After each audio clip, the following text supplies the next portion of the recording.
Hello everyone. Just setting up to ink.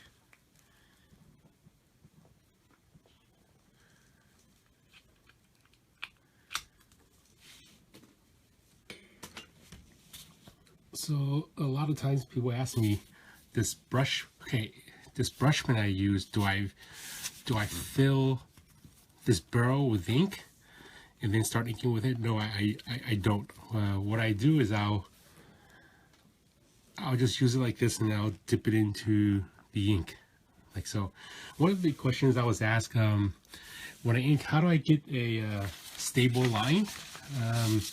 So when I'm inking, what I'll do is I'll lock my fingers and I'll lock my wrists, and then I'll pivot.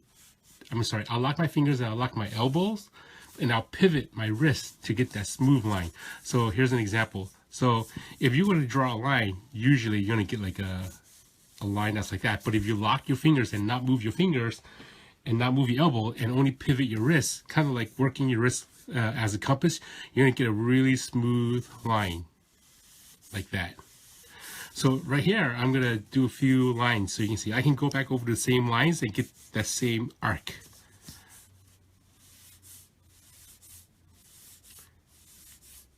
See how I'm going back over that same line? So what you want to do here is every time you ink that line, you want to move your finger one step back. Move one step back, and then keep that same arc. Same for if you're using smaller lines, you just use your finger and don't move your wrist. Like that, okay? What ink do I use? The type of ink I use, I use a few brands. One of the inks I use is the Speedball Super Black Indie Ink. I also use Black Magic Indie Ink. Right over here, Black Magic Indie Ink. And then the other one I use is the Kohinoor Black Magic Universal Ink. So with this ink, the Universal Ink, I'll use this ink to fill my tech pens. Okay, I'll use this to fill tech pens. The ink that I use with Speedball is I'll use a brush. So when I'm using a brush, I'll dip it in Speedball because I think Speedball ink is more fluid. And then the Black Magic ink, which is this one, I'll usually use a quill for that because I think Black Magic Higgins ink is thicker and it works better with a quill.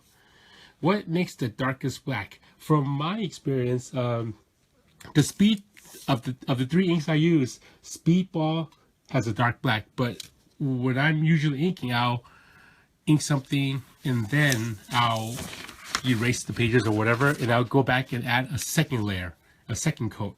That way your inks will be much drier. Like for example, right here, this, if you can see, it's kind of grayish right here. See that? So what I'll do is I'll go back, especially with commission pieces, I'll go back and I'll add another layer, and then it'll give it a nice rich black. If you wanted to do that with just one time, one coat, what I recommend is leave the cap off of your ink bottles, let it dry for a little bit, and then when you start inking with that, you're going to get a much darker, blacker line, shade of ink. So right now I'm going to start inking. So I'm going to try to keep track of the questions. So if you guys have any questions, ask it and I'll start answering them. So this is a commission piece I'm working on. On this piece there's Dr. Fate. Right here there's Beta Ray Bill, the Hulk, and then on the other page, this is actually that big, huge, like 10-page spread. It's just taking me a while to work on. Right now I finished up all my comic book projects and I'm just doing the commission pieces so I can answer questions. What type of brush pen is that? It looks refillable, but you don't use it like one. Correct. This is actually a Pentel watercolor brush pen. It's meant for watercolor pencils. When artists will use watercolor pencils, they'll draw on it, and then they'll fill this with water.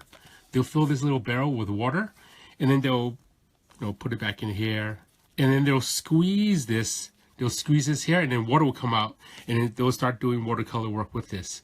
Now, the reason I use it is because it's a really economical brush compared to the Winsor Newton. Like these brushes, they're much more expensive. For every one of these, I can buy 5 of these. So I don't mind if these falls apart. If they fall apart, I can just throw them away. No, I mean, I don't want to spend the time cleaning them or like worrying about them. So these synthetic brushes, they last longer and the tips stay sharper. These real hair brushes, they kind of fall apart if you don't clean it. When you do clean it, what I'll do is I'll use a brush cleaner. This is the Masters brush cleaner and preserver. All I do is I'll just open it, take the brush, and then just clean it a little bit.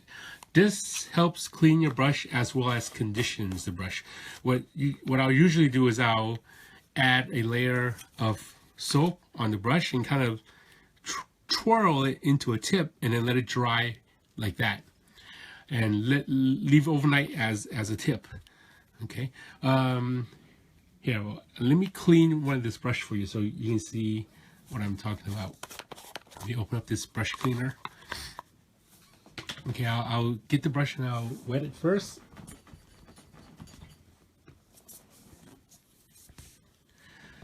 Then right here, I'll take this brush cleaner. I'll take the brush and I'll just spin it like this. I'll just spin it, and then it'll start lathering up. And then every so often, if you have a lot of soap, you can just rinse it off with water. And then right here, I'll just turn this a bit. And then when it's about to dry, I'll turn it a bit just to get a nice sharp tip. So like this a little bit. Get some water. And then do that.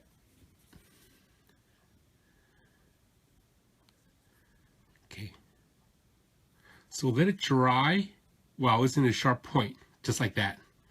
So the next day, when you start using it, you get a sharper point. So this is for the real hair brushes. One of the other question was, if you were trying to break into inking today, what sort of strategy would you employ? So just like past years when I started breaking into comics, you need to really show, I'm sure a lot of you heard this, there's 3 things that you really need to concentrate in order to break in. You have to be really fast at doing your work. You have to be really good at doing your work, and you have to be able to market yourself, get along with people. People that you work with have to get along with you. If you're able to do 2 of the 3, then you can get by. But if you're able to do 3 of those points, then you'll be in good shape. Those 3 points is you have to be good at what you do, you have to be fast, and people have to like you. If you're like a really good artist and you're a fast artist, but you don't market yourself and people don't know about you, or if you're someone that's hard to work with, you're not going to be able to get work. Or you can be a really bad artist, but if you're fast and people enjoy working with you, you can still get work. Just like if you're like a fast artist and people like your work, and you can kind of get by with 2. But if you have all 3 of those points, then you would do well as an artist. Let's see. So I'm going to start doing some inking here. So right here, I'm going to be tapering these lines. Tapering lines is you start with a sharp point, and then it'll go into a final point. Let me find an area that has some good taper lines. So right here. See these lines that the penciler just drew? He would just shade all this in, and he would just draw lines. As an inker, it's best if you can taper lines. You don't want lines to look like that, kind of like grass coming out, from a concrete floor. You want those to look like little teepees or little triangles, and you want them to be as smooth as you can. Not only do you want them to be smooth, you want them to be consistent. When I say consistent, consistent means the tips starts in one place, and then the tips going into the blacks will end in the same place. You don't want them to be random. You want those taper lines to be more fluid and clear. Let me show you guys. So let me zoom in. You want taper lines to be like this. Like that. You see how it starts in the same area and it ends in the same area? This lines like that looks better than lines that just random all over the place. See, can you demonstrate the different types of strokes to illustrate various lines and shading? Yes, so we have, this is hatching. We also have cross hatching. Cross hatching is basically hatching like this, and then you go back on and then cross hatch. Now cross hatching, the best, I like to cross hatch nice and neatly. To me, this is the wrong way to cross hatch. Okay, because you have lines that are thick, and then you have lines that are thin, and not only that, the spacing between the lines, they're off. Some right here you have these thinner lines, and then you have a thicker space, and then a thicker space, and a thinner space. That to me is bad cross hatching. Good cross hatching is where your lines are consistent and your spacing is consistent. Like that. Now, when you cross hatch, you want the space to be consistent also. When it's consistent, you're going to get these little diamond shapes. Look at those diamond shapes. They're pretty consistent with each other. Now, here's a bad example of cross hatching. Look at those diamond shapes. Look at this one. This one's so large and this one's so small. So the best way to cross hatch is when you have those diamond shapes that's fairly consistent. Same as if you're tapering cross hatching. Here's another method of inking. This is tapered hatch lines. And then when you cross hatch, you're gonna space them differently, but as you go into the black, you're pushing in. This will give you like a fade. Okay. What's the biggest challenge as an inker? The biggest challenge for me as an inker is probably just getting the work done. Like usually when I get a project, the project is already due yesterday, or on the average you get at least 1 day a page to do the project. So just turning in the work on time, and then when you're working with a penciler who turns in pencils late, then you need to, as an inker, you need to kind of make up for that time. Pencilers will have a deadline, inkers will have a deadline, and colors and letters will have a deadline.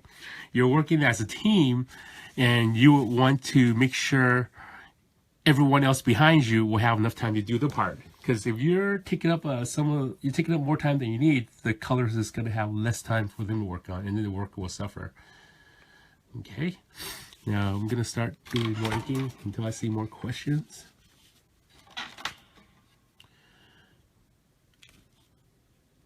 Let's see.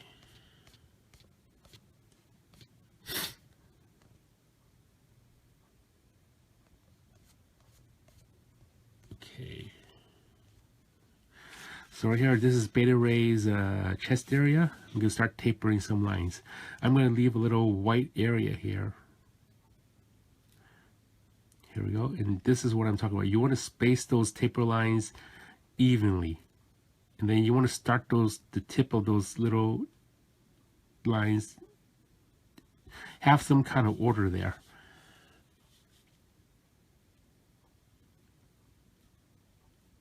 Here we go. And then I like to turn it the other way, so my hand can glide across the paper smoother, like that. Hey Walden, who was your biggest influence as an inker? The first person I've met actually the first artist I've ever met in person was Arthur Adams. He used to work in a store in San Francisco, a comic book store, and I would buy comic books there, and then he would tell me that he works in comics. And then, you know, back then I didn't know people work in comics. I just thought machines printed them out.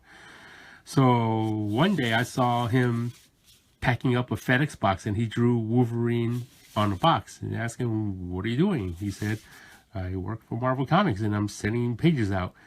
You know, really? Like, I didn't know people work in comics. How do I get into that? He goes, "Oh, you just send them submission packets, go to conventions, and, you know, try to get work." So I asked him, what do I need to do that? So in the beginning, I wanted to try to be an inker, actually a penciler, and then that took more time than what I expected. And then Arthur said, "Why don't you try becoming an inker?" You know, really, how do I approach that? Arthur would give me some of his photocopies of his pencils, and I would ink on top of that. So during my early years, I would have a lot of samples based on Arthur Adams, like toy drawings, like action figure drawings, and I would ink on top of that. And he was very nice. He would look over my samples, and then he would tell me, "Oh, this is not really that good. Fix this, work on this," and then help me along the way. And then every time I would show him my samples, he would give me more copies of his pencils, and I would ink on top of that. And at that time, he was local to where I live. Yeah, I mean, he's still very local now. Back then, he used to live in Oakland, and then the store was in San Francisco, and I lived in San Francisco, and I would see him weekly because I go buy comics at the store that he was working at. This was a long time ago. Okay, and then some of the other inkers that I like looking at is Paul Smith. Paul Smith is actually another good influence.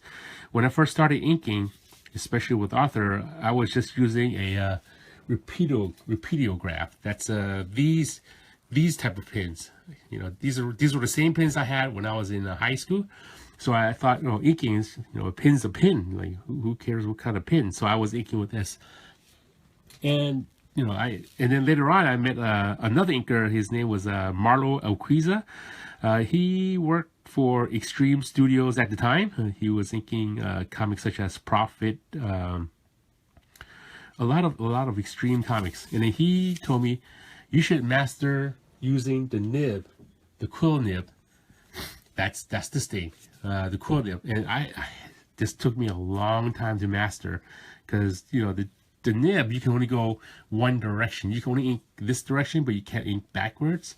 So I got used to that, and then that's how I started learning how to use a nib.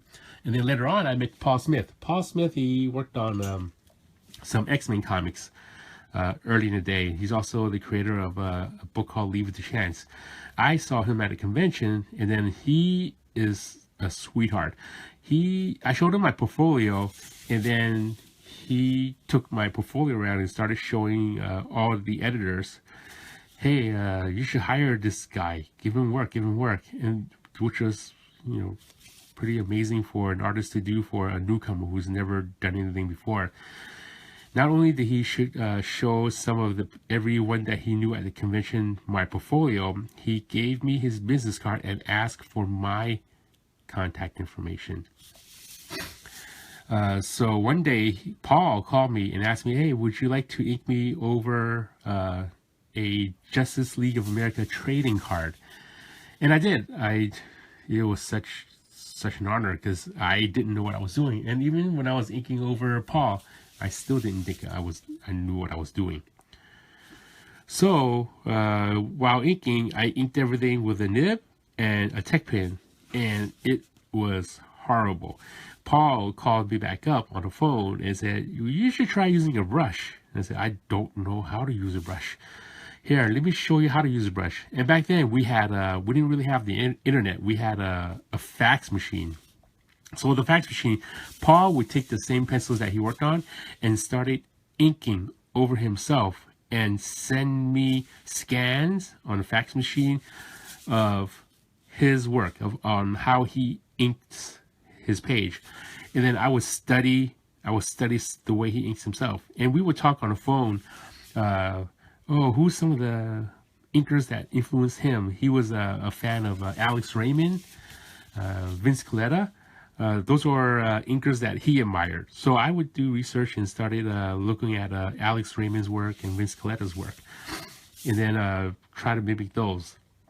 And then practice. And then after that, for a while, I've learned using a brush, a quill, and a Tech Pen. You can basically do all the same effects with whatever tools, but you realize that some tools does things more effectively and efficiently than another. For example, taper lines, these sharp taper lines like these, a line that goes from thin to thick, you can achieve that with a micron, with a Tech Pen, or whatever, but with a brush, you can do that with one stroke.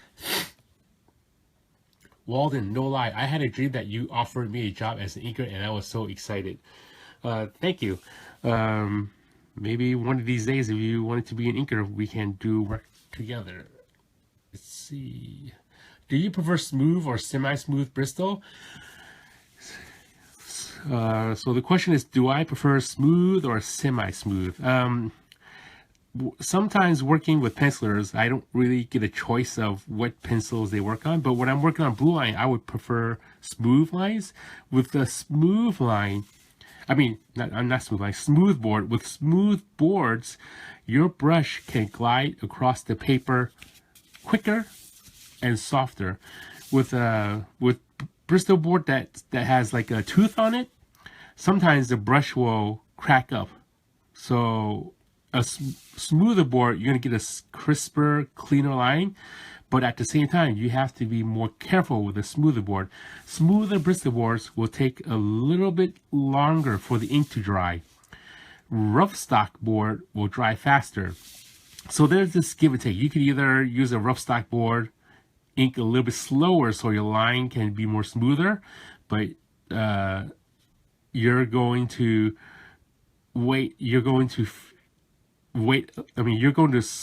just take up more time inking over that rough Bristol board. If you have a smooth board, you can ink that line quicker and not have to worry about the ink to dry on top of that smooth Bristol board.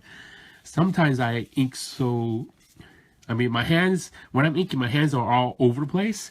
And when that happens, sometimes my hands will go over an area that hasn't been completely dry yet. So that's something to be careful for. So when you're inking, try to stay focused in one area and not move around. Because for me, when I'm inking and I go back and I dip the ink and I come back, I can lose track of where I've been.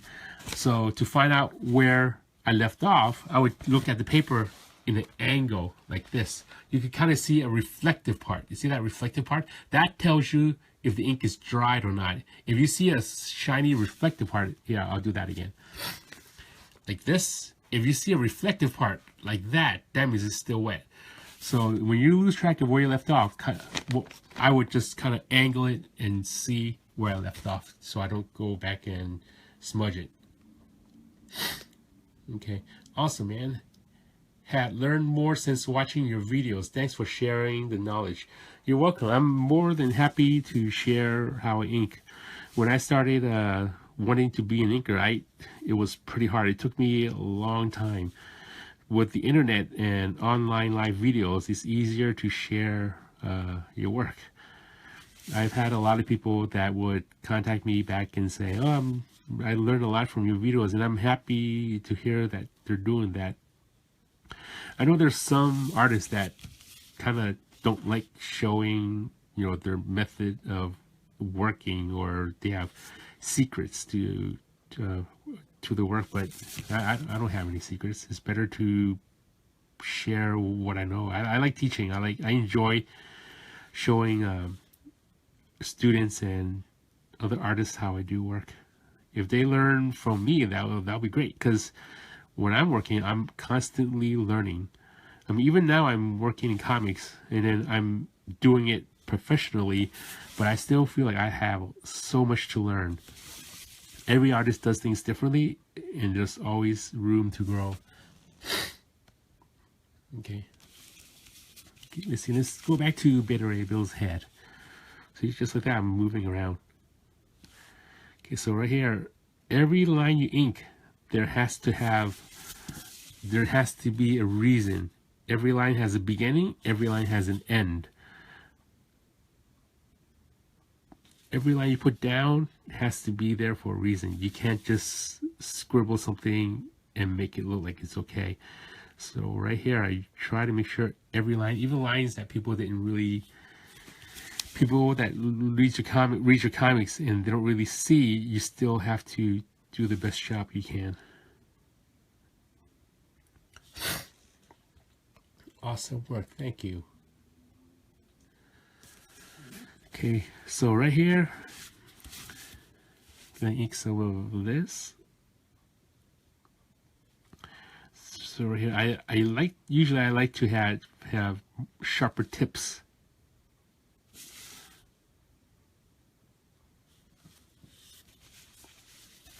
Okay, I'm gonna start tapering this line right here. So when I'm inking and there's pencils, I don't really trace all the lines. I'll see the pencils as an indicator of how I'm supposed to ink a page.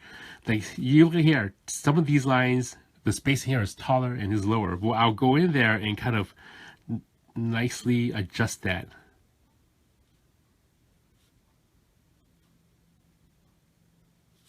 See, and I go back and I make sure the tips of the taper lines has some sort of a pattern going in there.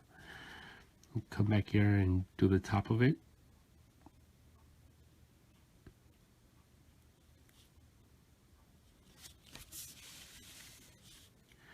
Okay, now here you will notice that this curve isn't, parallel to this other curve. So I'll go back and I'll make that curve a little bit nicer. You can trace over the pencils, but I like to enhance the pencils. So majority of the times when I'm making, I'll just look at the pencils. If the pencils are kind of off, I'll go back and I'll make it a little bit better. I don't drastically change it. I'll adjust minor details to make it better. Okay, and as you notice, I'm constantly spinning the Bristol board. The reason I'm spinning the Bristol board is because my hand, I'm more comfortable inking a line away from my body as opposed to pulling the line towards my body. A lot of artists, when they ink, they like to ink going this way. Okay, I like to ink going away from my body. Okay. Because all my life, I'm so used to writing left to right that when I'm drawing or inking, I like going left to right. But majority of artists I found out, they like going right to left. There's nothing wrong with that. With the right to left, for example, right here, if I'm going towards my body, I can see the line that I'm inking. Whereas if I'm inking away, my hand, I can't really see the back of the line. But there's no wrong, it's just what you're comfortable with. New York, North Carolina. Okay, let's go back to some of Beta Ray's wings over here. Okay, so here I'm going all the way across to make sure that my line flows smoothly. Once I think that's okay, then I'll come back and I'll do the insides. So if anyone has any questions about inking or working in comics, post them and then I'll respond to your questions.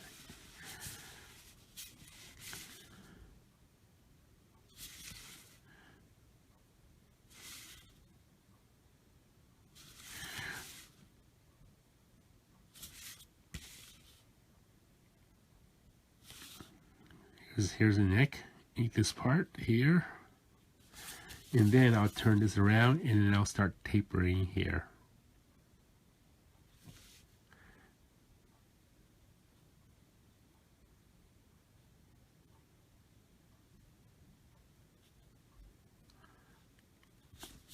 Just like that.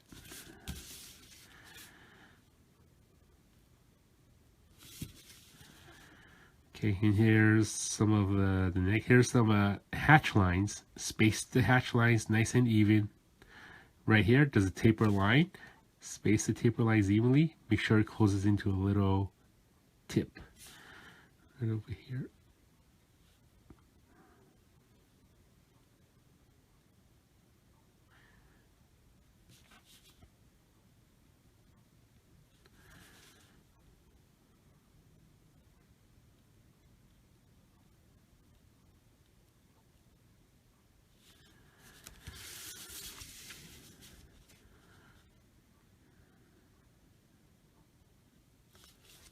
So working in comics. I've been working in comics since 1996. So that makes it, today is 2017. So that makes it roughly 20 years. Is that right? 21 years?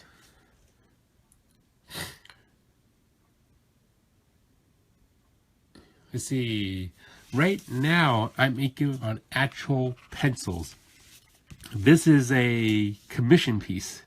This is a commission piece where the collector would either commission the penciler to draw on the original pencils, and then I would ink over the original pencil. So when I'm done inking this, I would take a eraser and I would ink and I would erase the pencils on top of that. The eraser I use is a kneaded eraser. This is a kneaded eraser. It's like that. This eraser, when you erase, it doesn't have any eraser dust, and I can control, like if I needed to erase a smaller point, I can kind of shape it like this and just erase like a smaller point. You can also draw with the eraser. So this is actual pencils. This isn't a photocopy. These are actual pencils that I'm working on. When I ink on the blue lines look something like this. This is blue line. Blue lines is where I'll get a file from a penciler or editor, publisher, or collector, and I would convert pencils, which looks something like this on Photoshop, and I'll convert it to a light blue and I'll print it on paper. So when I ink on top of that, it will look something like this. Now, the reason it's blue is because when we ink in blue and scan the work on top, the blue disappears. You won't see the blues anymore. On the original art, you will still see a little bit of the blue, but when you're scanning pages, or if you're making photocopy of the pages, you won't see the blues on top of that.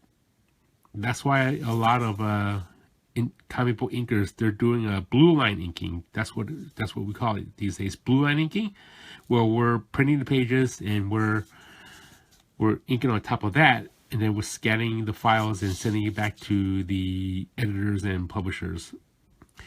This not only saves time from having to erase the page, but it also saves time from having the penciler send the actual artwork to the inker and wait for FedEx or post office or UPS or wherever, which will take them 2-3 days to deliver the pages. With this file sharing that we do in blood inking, the pencil can basically finish a page now and have the artwork to an inker at the other side of the world within minutes.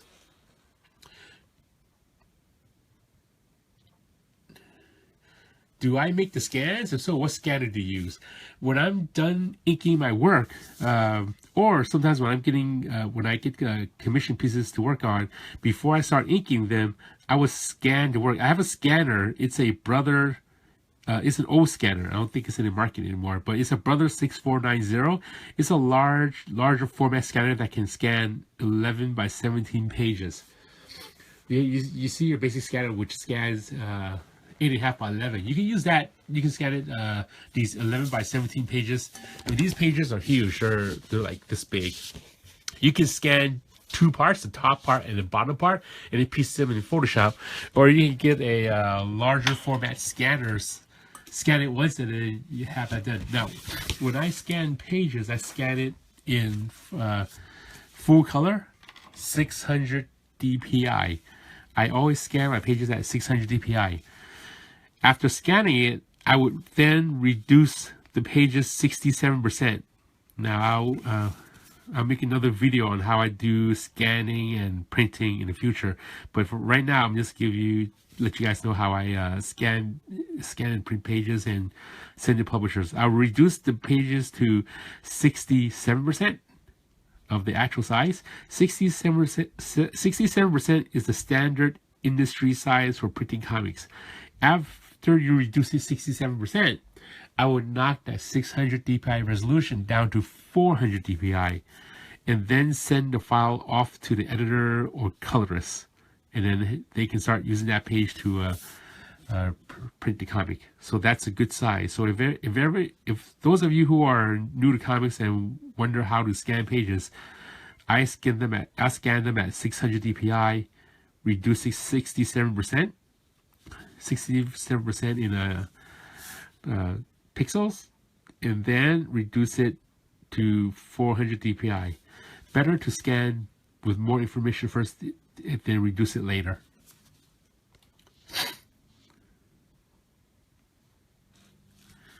Okay, so right here, this is the Hulk's neck.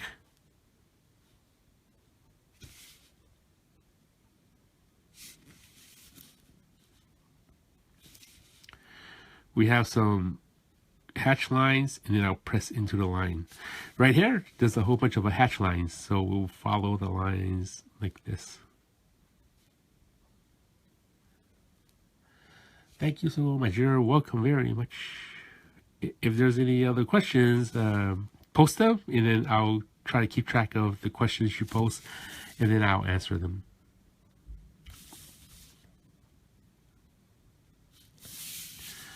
Okay, good jump around here, the Hulk's shoulders.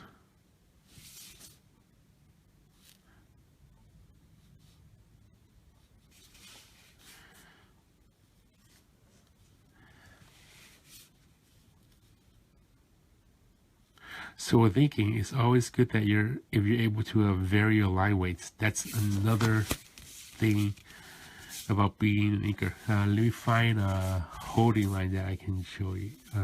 Right here. The Hulk's chest. Notice that these lines are thick and thin, and then it just goes all over. Look how thick this line is and how thin this line. You should, when you're inking, not only should you be able to control where your lines are going, you should be able to control the pressure that you put on your quill. See that? The harder you press down, the thicker the line is. The lighter you glide to pin a page across the page, the thinner that line can be. So not only are you controlling the direction of the line, you're controlling how much you press down and how light you ink. I can ink a page where I don't really even need, like right here, I'll lift this up. I'm just gliding my hand across the board. Like I'm inking so finely. Here, let me get, like this paper, like right here. This paper, I'm gonna lift this up. I'm just gonna harden paper. You should be able to glide your pen across the board as light as you can to do the inking. Unlike writing with a pen or a marker, you're pressing down to write. With inking and a brush, you're just gliding your hand across the paper. See that? Just gliding. Okay. This is the Beta Ray's hammer. I don't know if it's called the manure or whatever. It's a different hammer than what the Thor uses. Serious skill. Thank you so much. Okay. So right here I'm tapering into the shading area. And again, your tips want to start in the same place, and you want to end it in the same place. Stormbringer, that's what it's called. Yes.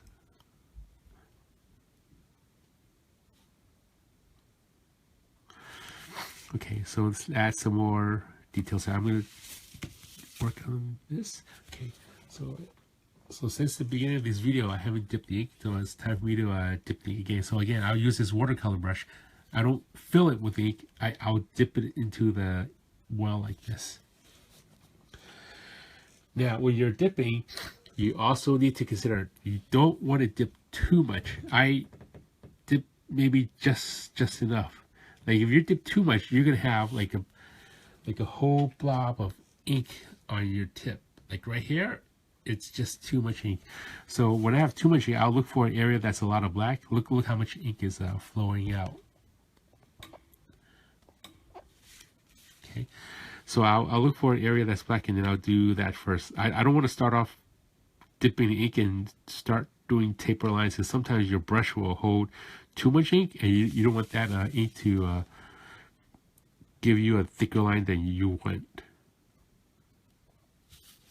Okay, let me zoom back.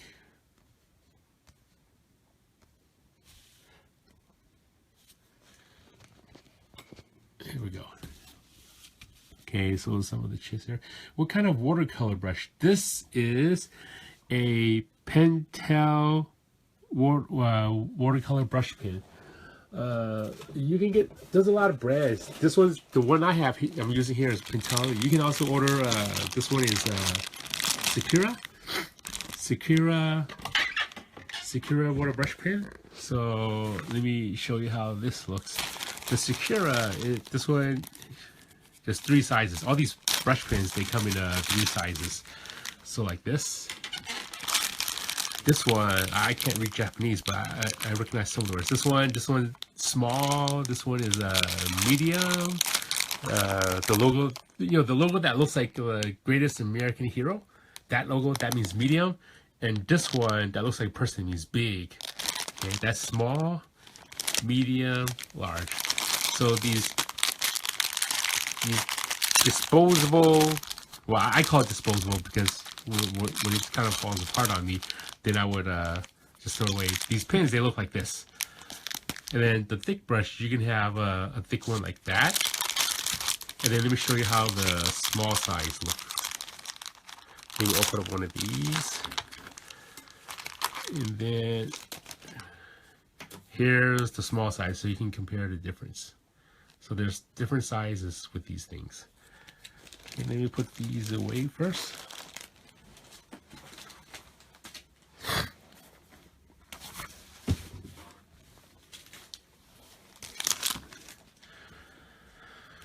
Okay.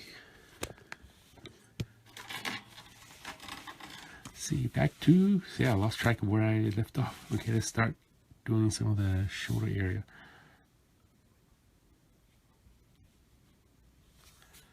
You dip instead of refill? Correct.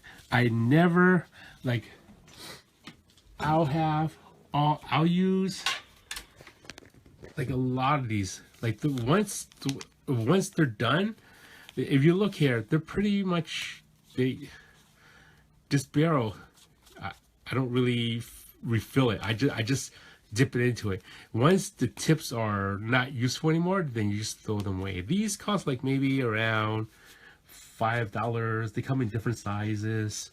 Like there's just a lot of different watercolor brush that you can use.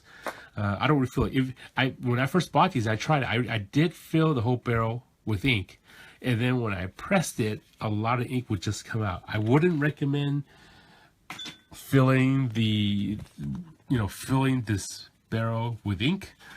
I know I'm not using this watercolor brush pen for the purpose intended, but I like using these brush because it's like a synthetic brush, and it keeps a fine tip all the time. Basically, I don't even really need this part. I can actually just start inking, just start inking like this, because that barrel is just for, like, I don't really use that. And then when I need to dip the ink, right here, just dip the ink like that. Use this part, and let's start tapering in some lines. So let me fill in some of the black areas first. Yeah, so that holder, this watercolor brush holder, I don't really even need that part. I could just ink like this. So let me just find some lines to taper, like right here on this chest area.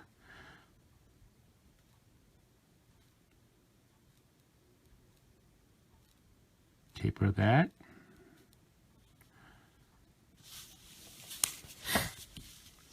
Okay, and then taper this side.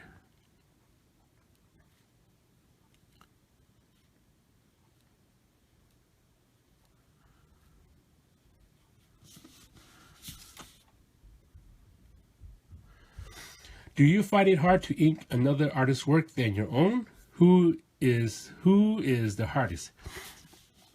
I don't really find, I mean, I ink myself and I ink other artists. Inking is just inking. I don't know if there's one that's harder than another. There's artists that are more detailed than another, but usually when I take on projects, I see working with a new penciler as a new challenge and a new learning process. And it's always exciting learning new things. For example, if I got a project from an editor and it's from a penciler that I never worked with, first thing I'll do is I'll research online to see how that penciler's work looks or how that artist would ink himself. And I would start inking towards that same direction as best as I can. In a way, kind of adapt to the penciler style. Or if that penciler has a inker that he's used to working with frequently, and then an editor contacts me and asks me to ink pages, to help on a deadline, then I would go online and see how that inker would ink that penciler and then kind of adapt myself towards that direction. It's always, in my mind, it's always good to be able to adjust your inking style. That way you're not, what do they call it, a one-hit wonder. Okay, so I'm tapering more lines here.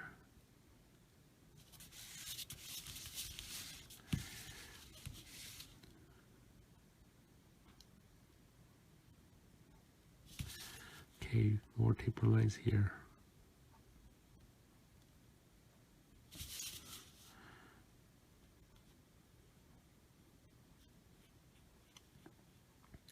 So yeah, again, these brush pens I'm using, these watercolor brush pens, the only things I need is actually just this tip I'm using. Just this little bit, okay? I don't worry about the back part. I don't worry about the cap. I don't fill it with ink. I just use the tip. Again, it's just the tip that I like. And the cost of this tip is less than buying a Winsor Newton brush or another kind of brush. Thanks for always being so generous with your talent. Oh, you're welcome. I'm always happy to answer any questions. So just to not throw people off, I'm just gonna put this barrel back so people will wonder why is he just holding that a little bit? Can he not use a regular barrel? So here is this barrel. I'm going to put it back in and start inking it.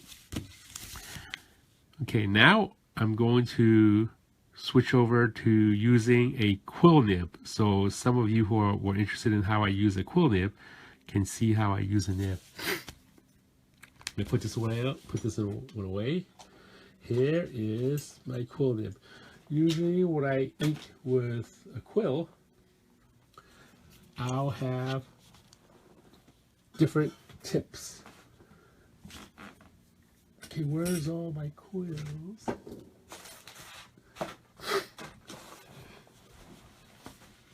I'll color code my tips like this. Just a cushion that's like a yellow color, or another one that's a darker color. So one is sharper than the other one. And then when the ink I'll use the Higgins Black Magic. The Black Magic ink, this has a dropper. This has a dropper on it. So I'll take the dropper and I'll feed it. A lot of artists, they'll dip this whole thing into the ink. with the quill, I like feeding it. Like I'll use the backside here, and then I'll drop ink into it. Just like right now, this is a good amount. Just covering that hole, okay? And then it'll keep the backside clean. Put that away. And then let's ink some of these finer lines. So right here, let me zoom in a little bit.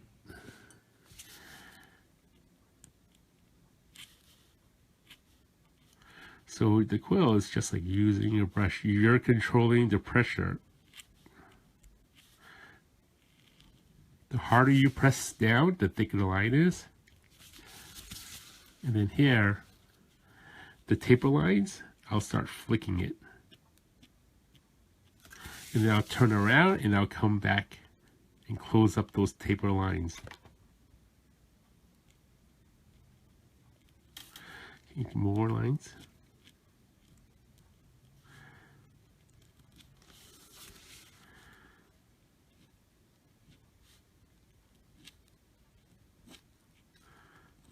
See, if you noticed earlier when I was using a brush, there's a lot of gliding. With a quill, is a lot of flicking.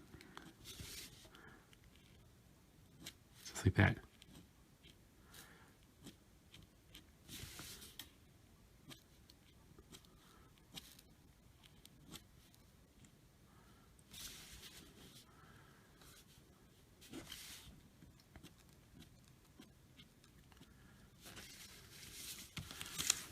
Do some more of these lines over here.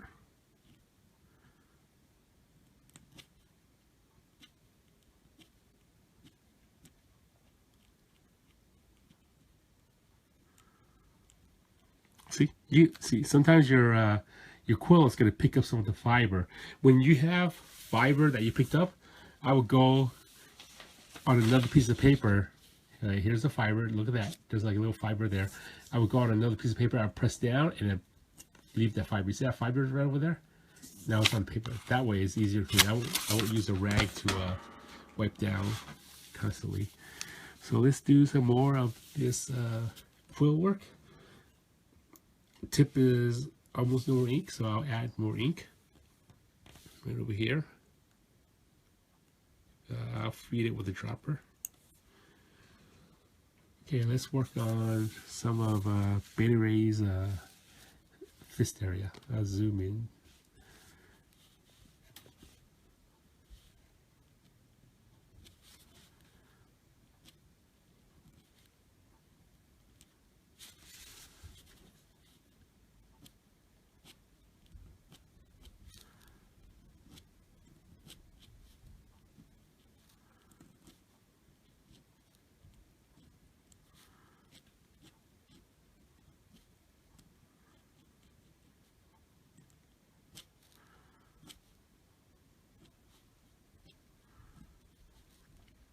So here it's just a lot of controlling where you want the quill to go and how hard you want to press the quill.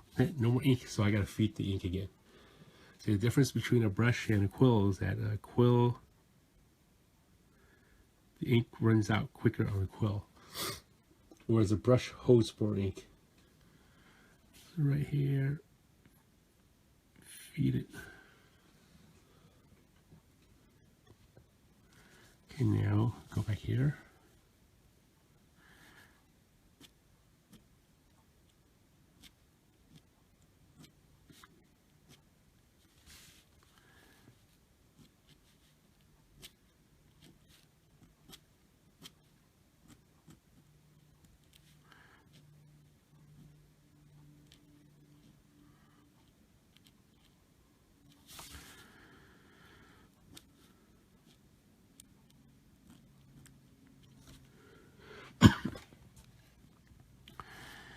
Okay, so for that, I'm gonna start using the brush again because the brush is faster.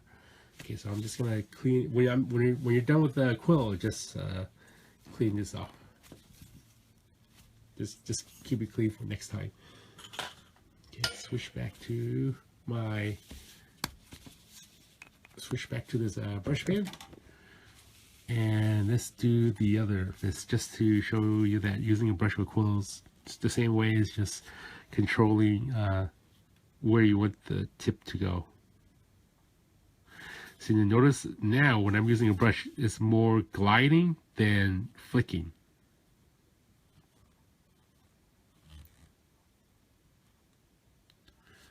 Do you use a magnifying glass for detail? I do use a magnifying glass for details. In fact, as you asked that question, as I was asked that question, do I use a magnifying glass for details? I'm using it right now. Let me show you that magnifying glass I'm using. It's a magnifying lamp, like this, okay? So when you're looking in there, it just makes the image larger. It's actually a lamp that that works. That's why I have like 3 lamps on my table. There's 1 lamp, 2 lamp, and then this one I'll just move it around. So I do use a magnifying lamp for the finer details.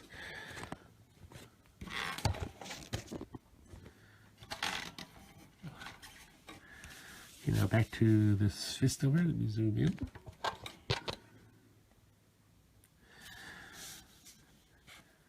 I don't wear glasses, but then I'll use the magnifying lamp to go in really close. Sometimes I'll ink pages with very small characters. I mean, some of these artists that I work with, these pencilers, they're amazing artists. They can draw a full figure that's the size of your like a dime, like the size of maybe half an inch tall. It's really amazing how pencils can draw so small. So when that happens, I'll use like this magnifying lamp. Now here's another thing. When I ink in blue lines, also I'm sure that this is with everyone. When you're inking with pencils as opposed to blue lines, pencils are much clearer. Sometimes blue line, some of the line work disappears. It gets lost in translation. So I would have to look at the computer monitor on the actual pencils just to make sure I have all the lines that were originally drawn. But with original pencils, I can see every line very clearly.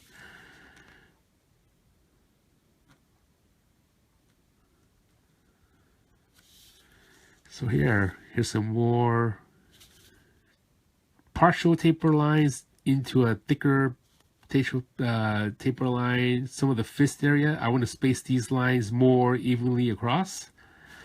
Adding more lines if necessary just to keep things looking consistent. Tapering lines out, making sure some of the tips of the negative space is the same as some of the space that's being inked on. Controlling the pressure of your quill or your brush to make sure you get the line weights. If you ink everything in a flat line, everything just looks boring. But if you're able to bounce your quill or your brush, it's just more, just looks nicer. Okay, so this is Superman's fist. In one of my other YouTube videos, you'll see me inking Superman, but this was a 10-page spread, so I'm coming back here and inking another part of the page. Okay, here's some of the taper lines.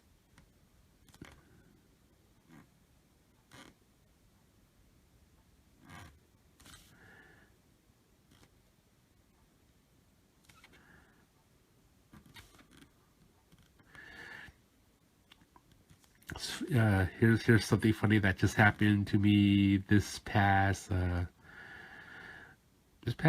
few days ago. I was talking to a little kid. He's about maybe 10, 11 years old, and they were saying, "Oh, drawing is so hard. I don't know. I hate drawing. Who knows if I'm going to have to draw when I get older." And then I was telling him the story of me learning how to use a quill. Do you know that the first time I started using a quill, was in high school, and I didn't really know what I was doing. But now I use it, as my career. Just this is what I use. And then that little 10-year-old said to me, "Wait a minute, quill nibs were invented when you were using it?" I'm like, yeah. Funny. She thought quill nibs were invented during like a long time ago. Do you have to get permission from the company to do commissions? No. We don't really need to get permissions from the company to do commissions. These are private commissions. It's like asking your friend to draw you Superman or Spider-Man, and then they just draw for you, and then they pay you for it. Now you do need permission if you're gonna use that image to go print a comic or to print a t-shirt. You will have to contact the owner's company's licensing department. But if you're just drawing original artwork, then you don't really need permission. It's just like someone drawing something else. But if you're gonna draw something and then the client or someone's going to use it to print t-shirts or to make an action figure packaging or something, then you'll need to get permission. Sometimes you're not even allowed to do that at all. So for commissions, you don't really need to ask permission. Just like at conventions, when you see comic artists sitting behind a booth, you can ask them, would you be interested in doing a commission piece of so-and-so character? And they're usually okay with it, and you don't really need permission for that.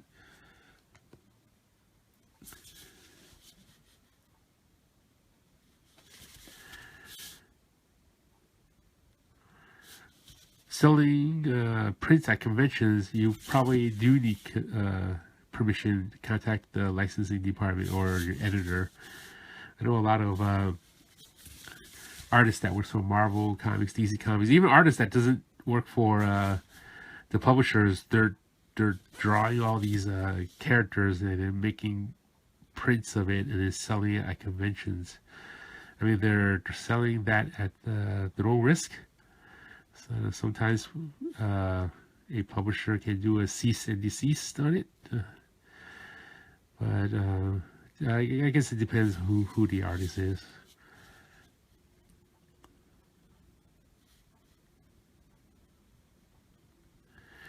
Now, as I'm making this, I'm concentrating on the curves. The smoother your curve is, the more sexy the line looks. You don't want something that's supposed to be smooth to look jaggedy.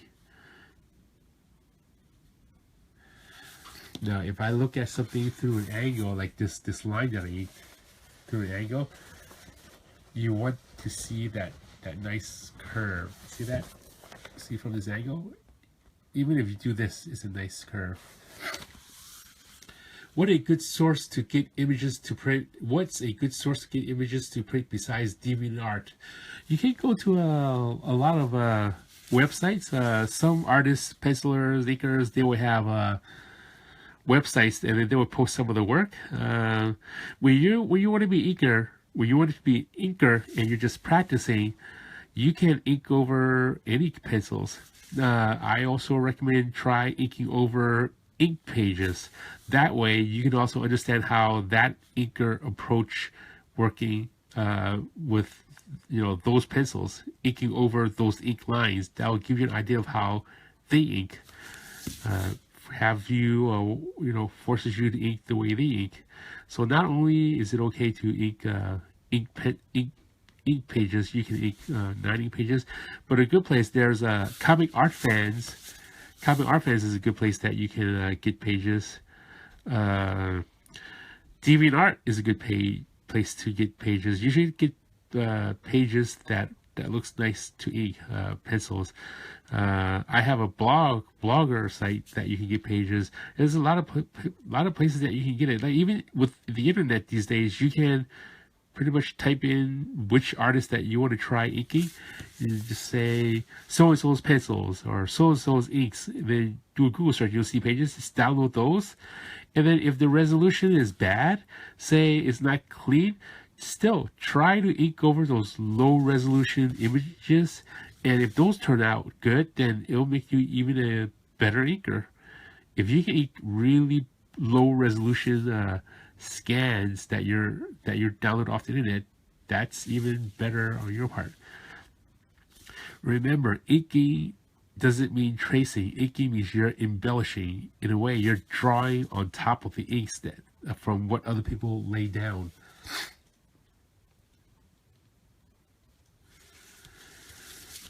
Okay, more taper lines over here.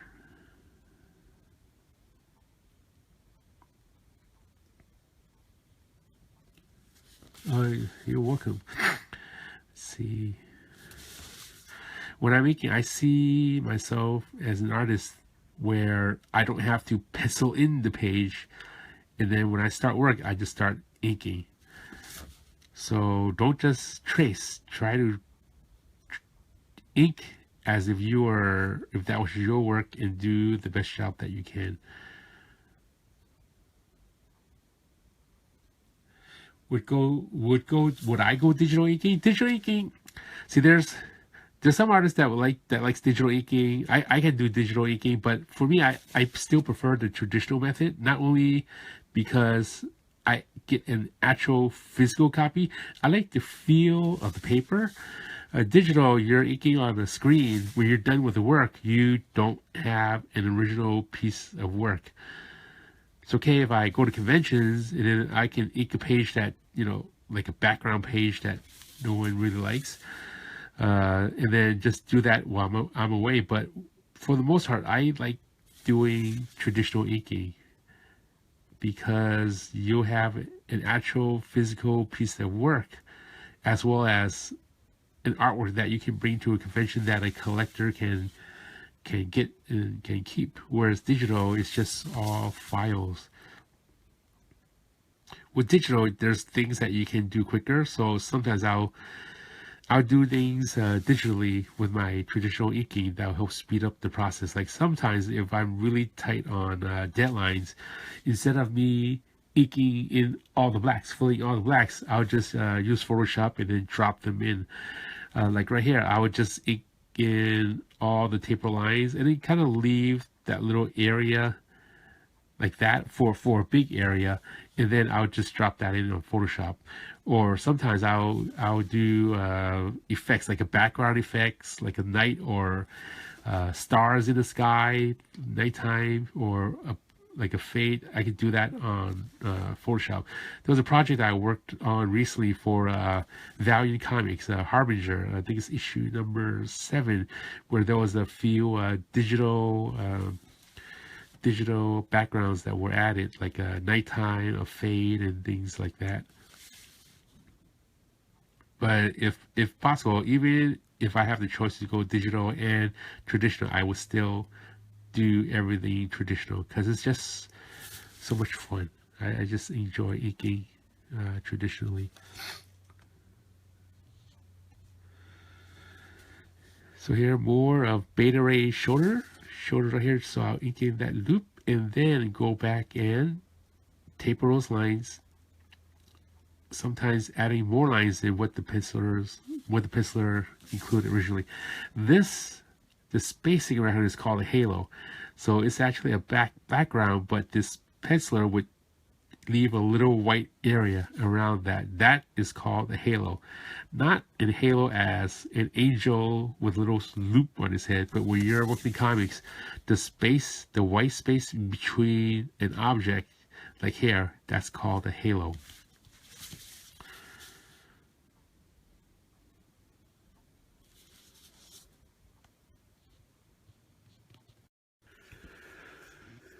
Oops, what happened here?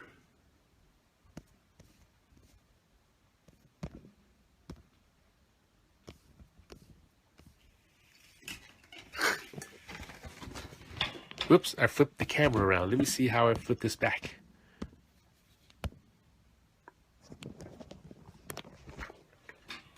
Rotate your phone. You can't turn your phone. How do you rotate? How do you flip this back?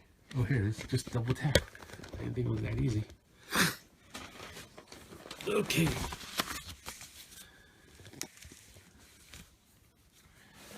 Oh, I didn't think rotating would be that easy. Well, that's me. That's me inking.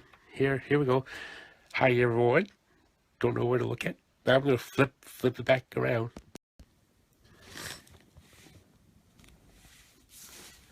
Okay, back to the inking right here. Now here, you notice this penciler, the shading he'll draw all the way across to this back area. I'm going to want to separate that. So in order to do that, I'm going to leave a little white space here. And that's called a halo. That way, it'll help separate this area from that shoulder area, like that.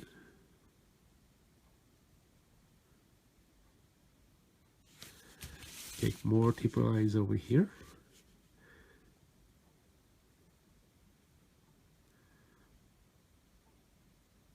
So here, I'm manipulating the taper lines.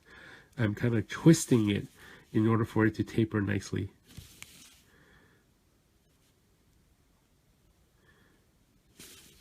Okay, here's some dagger lines. And then I want that to thicken up to a black area like that. Here's some taper lines over here, kind of fill in that black area first. And then go back and taper this in.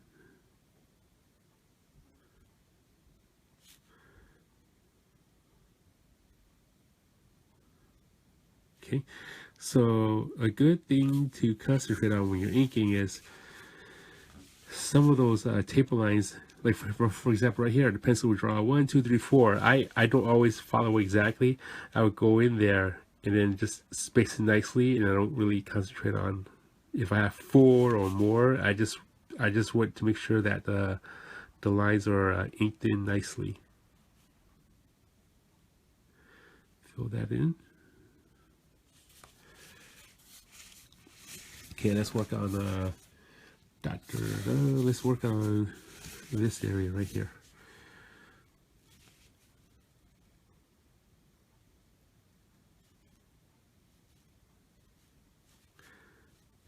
Okay, now when I'm tapering lines, you want to be able to control your lines thin going out or pushing in.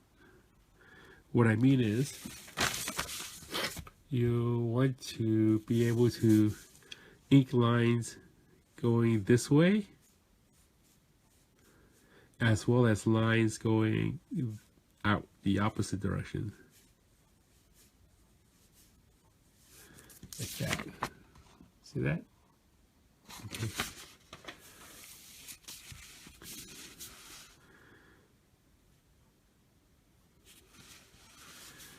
Some more of Beta Ray's shoulder area. Taper those lines. Come here, do underneath the shoulder pad. Taper some of those lines. Taper here, thin out, taper here. Okay, fill in this part. Okay, concentrate on some of these lines. Work on the thin to thicks. Inking is majority of the time when inking, you always concentrate on the thin and thick. That's what separates good inkers from, I guess, inkers that are just tracing. Right here, taper those lines in like this.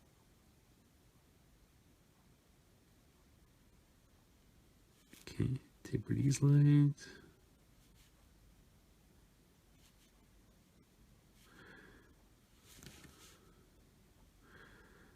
Thick lines like here. Here's a little bit of hatch lines coming out here. and then taper here, like that.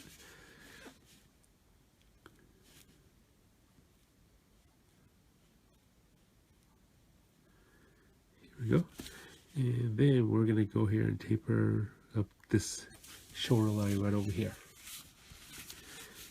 Come back, pull in, manipulate some of those lines to make sure those lines end in the sharp tip. Go back and finish them off. Like that. Okay, let's do some of these underneath the cape here.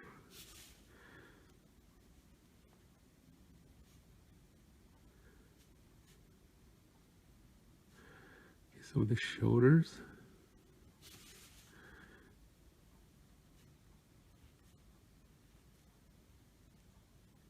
That. See, as you notice, the last time we dipped the pen in the brush was quite a few minutes ago, and it's still going strong. That's the good thing about inking with a brush; it holds the ink longer, and you don't have to go back and dip.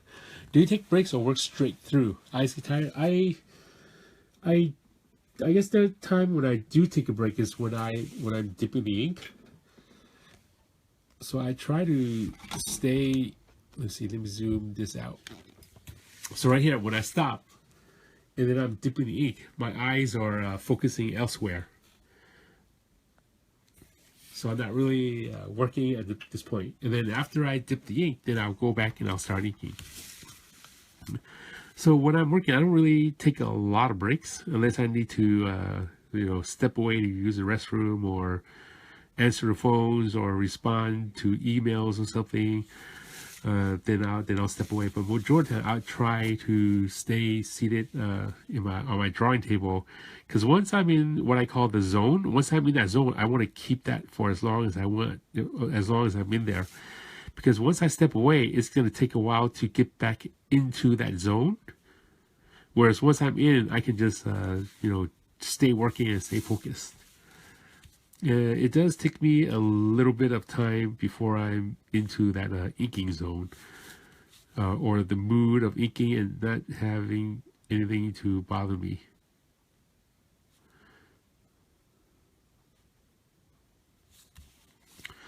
When I do need to take a longer break, maybe just a few minutes, walk away and, I don't know, check mail, see if anyone sent me any mail or something. But usually I like to stay focused and work on what I have. When you work in comics, you kind of need to stay focused. You need to be disciplined to finish the work. White ink gouge for corrections and effect. White ink, there's a few white ink that I use. I'll have the universal Rapidograph white ink that I use. This is in a liquid form that I can feed into my quill. The quill's right here. You can use this to do effects as well as whiteout. Okay, let me put that aside here. We have this one. I also have FW acrylic white ink that you can use. It's in a liquid form, so that's another ink, whiteout ink that you can use. I also have Pro White ink. This is another white. You can just dip into it. Sometimes add water for corrections as well as inking. I'm putting my hand here because my drawing table is an incline. See, if I move my hand, it will just stop falling down. So I'm putting my arm here so you can see, stack it in front of the camera. Another correction pen I use for special effects is your regular whiteout in the form of a pen. So there's that I use. I also use a gel pen, a whiteout gel pen like this one. A lot of whiteout pens. This one is in a form of a pen. It's pretty good, but every like I said, if you've been inking as long as I have, every ink is different. Every whiteout ink is different.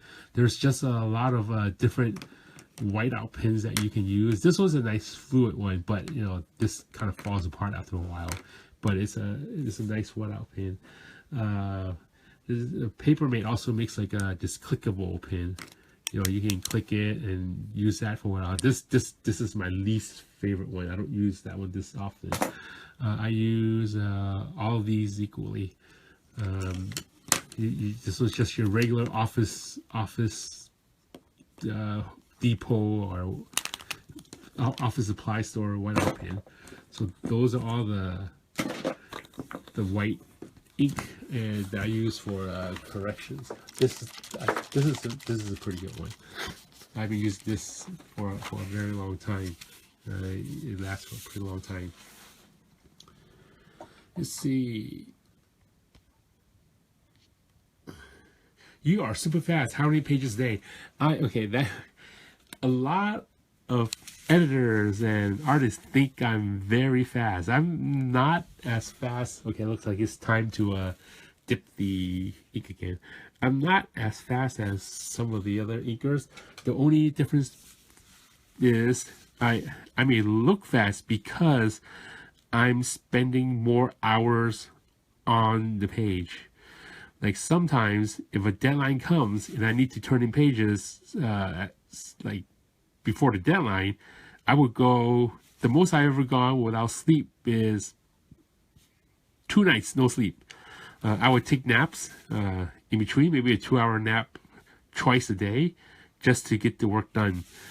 But I'm not like, you know, super fast. I take my time with the inking, but I'll stay at the drawing table and just to get the work done. On the average, depending on the details, the minimum for me is 1 page a day at a good pace. And the most I've ever done, again, it depends on detail. The most I've ever done a day is, the most pages I've ever done a day is 4 pages.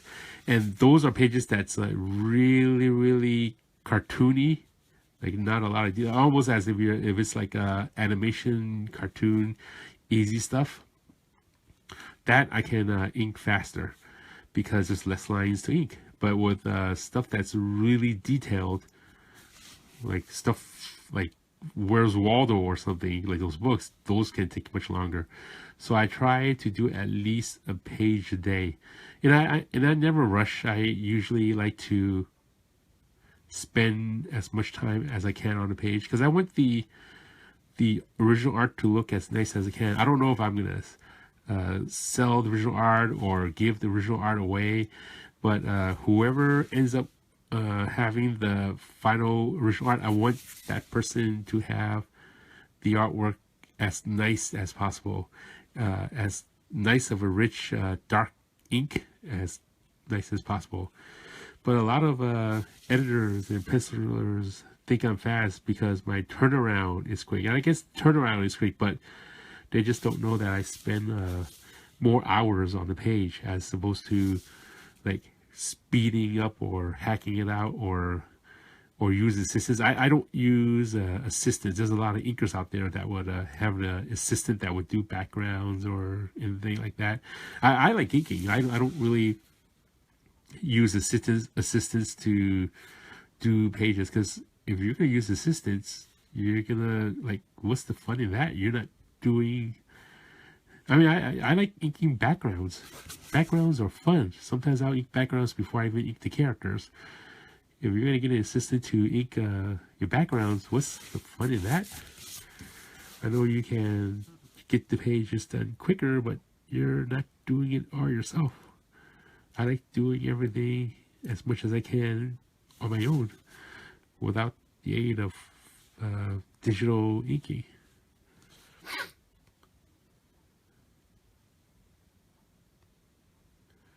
Yeah, the Copic opaque white is pretty good too.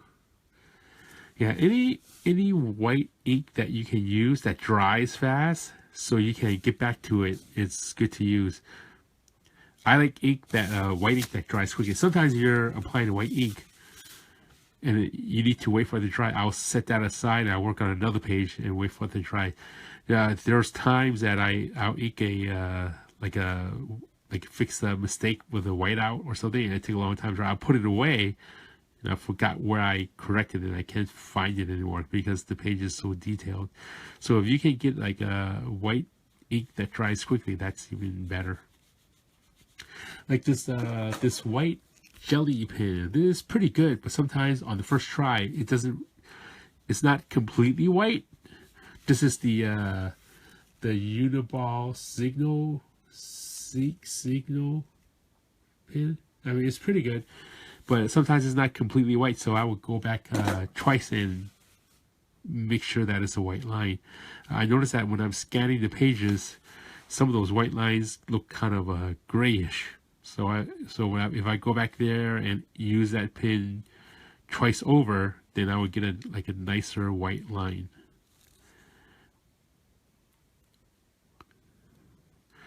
Sometimes I'm so lazy to use whiteout pen or a white line to a white ink pen to use, to create lines, that I would ink around the white area.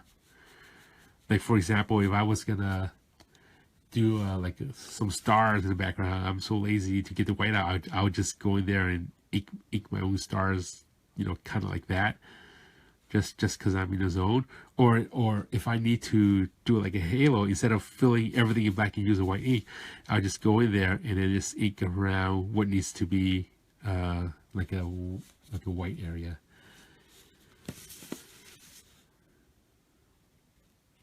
Okay, here. Now, when I'm creating a halo, like here, like this area, I want to make sure the distance between the halo is the same throughout.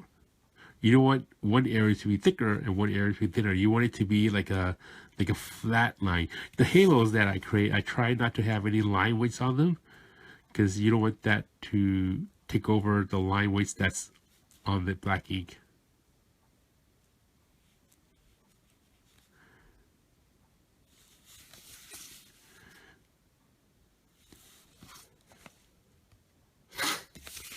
Okay, let's see, what else can I, battery, right over here.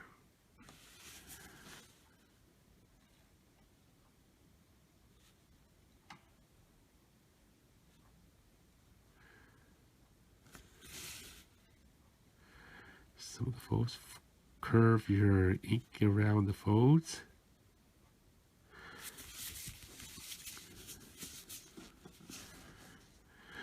Inking is, I like inking a lot. Even if I wasn't doing like inking work, I would probably just play with my my ink pen, just do some other inking or draw with ink. Who's your biggest influence? Arthur Adams is one of them. Paul Smith is one of them. I like Scott Williams inks. He's a really good inker. Brian Boland, I like Brian Boland's work. His stuff is really good and very clean. Kevin Nolan's, I like his work. Oh, you know who else I like? Bill Sienkiewicz. Bill Sienkiewicz is such an amazing artist. His inking style, the way he draws, everything about his work is amazing. Bill, I mean, when I was growing up, I didn't really understand Bill's work, but as I got older and I'm working in the industry and I'm looking the way the lines he puts down, it's just really amazing. For those of you who don't know who Bill Sienkiewicz is, you should Google his name and then look at his work. He's just amazing work.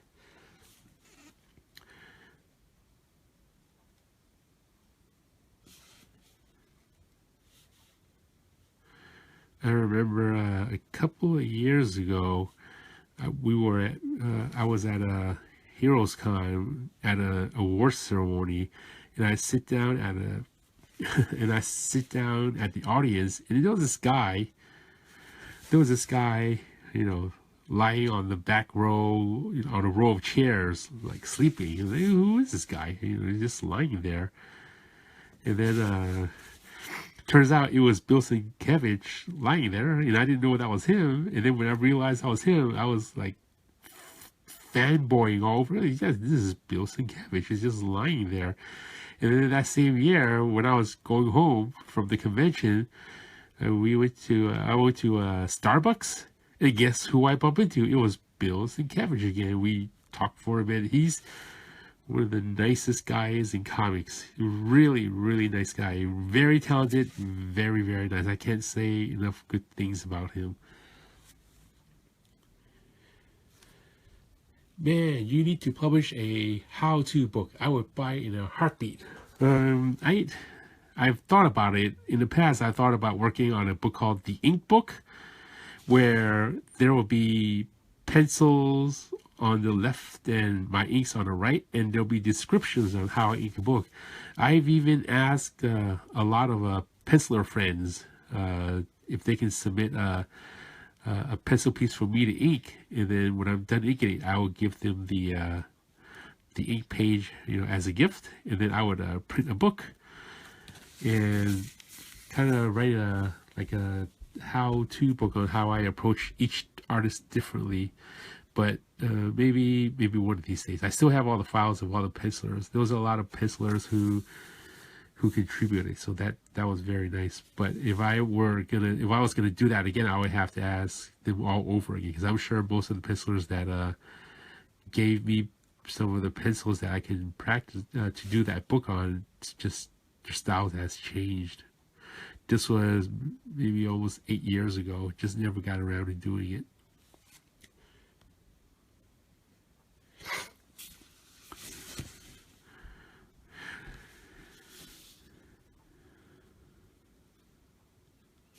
But in the meantime, I would just put out a lot of YouTube videos. If you haven't seen my YouTube channel, it's called Walden Wong Inks on YouTube, and I'll be putting more instructional videos. Some of those videos, you'll notice that I'm not really talking, but if you pay attention to how I'm applying the lines, how I'm using a brush, how I'm twisting and contorting the lines, you pretty much learn how I ink a page.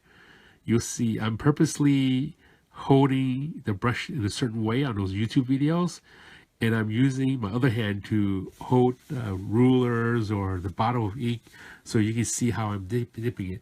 Usually when I'm dipping ink, I'm just leaning over, but on those YouTube videos, you see me pulling the bottle of ink to show viewers how I'm dipping the ink and how much ink I'm dipping, or how I'm holding a ruler, or how I'm flicking the brush.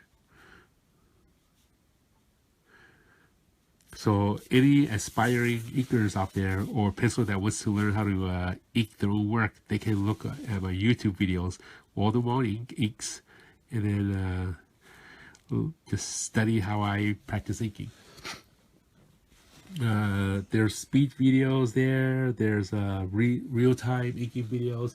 There's also videos on different inking techniques, how I use certain tools, how I use certain items to make the work go easier, tricks and techniques.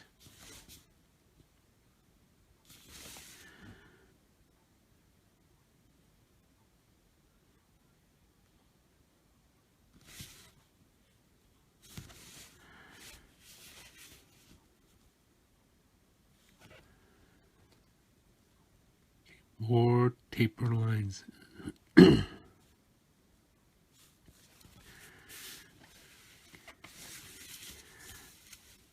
Let me zoom back a little bit. Okay. You notice that I have this FedEx pouch over here. You probably wonder why is there a FedEx pouch there? Let me zoom back and show you. This was a 10-page spread. Okay. Part of this is already inked already. See that? This is 3 pages connected together. There's 1, 2, 3. Now, what I'll do is I'll fold this underneath the page like this, and then I'll have like this FedEx pouch like this that I'll cut into.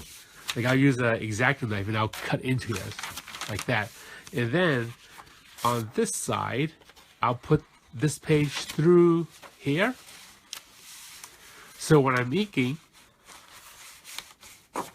I won't smudge the back of the artwork. See that? Because the back of the artwork is inside this pouch, so I can move this around and not smudge or scuff up the back of the artwork. That's why I have this pouch there. Some artists, they'll take like regular 11 by 7 pieces of paper, and then they'll tape a piece of paper here to the back of it, and then tape another piece of paper here to protect the work, like that. And that's good and dandy, but as an artist working on deadlines, why do you want to spend the time taking pieces of tape and then taping it here to protect your double page spread that you're working on? It's much quicker to just use a portfolio pack like this. Just pack and then just slide the artwork here and work on this side. And then when you're done working on this side and you're working on the other side, just flip this over on this side, put this here, and then start working on that side like this. So the back you will scuff up when you're working on double page spreads, just like this. Yeah, we'll put this back to where it was originally. So here, flip this over, and then put this in here. Well, that's it for today. Let's see. Let me turn this around up here. Okay, that's it for today. Thank you for watching me work live, and go to my YouTube video or hit subscribe or Walden Wong Inks, and I'll do another video soon. Thanks for watching. Oh, let me flip this the other way. So today's work. Beta Ray Bill. Thank you all so much for watching. Have a good day and be good.